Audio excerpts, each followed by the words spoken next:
Okay guys, smart tayo unboxing video for today. Siyempre, unahin ko na to, no?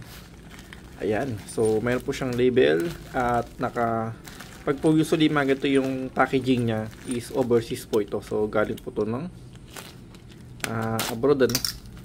Okay, so ano ba itong in-order natin na to? Ayan.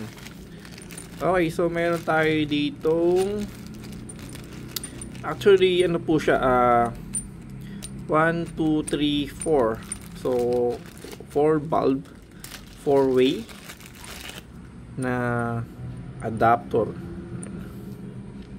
Actually, mukha ba siyang stainless? Pero, mabigat naman po siya, no? Ayan, may kabigatan. Hindi siya plastic. And then, okay. So, parang ano lang siya. Coated lang siya, no? Kasi kitang-kita naman dito sa loob, oh. Ayan.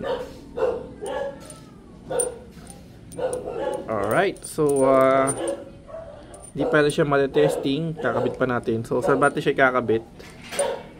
Pakita ko sa inyo, no? Okay, so ito yung ating lababo dito, no? So actually, ito mayroon siyang dalawang out, no? Okay, so dalawang out. Ito yung pang-in natin sa ating magiging pinaka-budget, ano? Ayan, spray. Tapos ang plano natin na ganyan siya ay nandito sa ibabaw yung ating mismong gripo, no? Ayan, pagpasensya na medyo makalat yung ating sink ngayon, pero yun yung magiging paglagay natin dito sa kanya.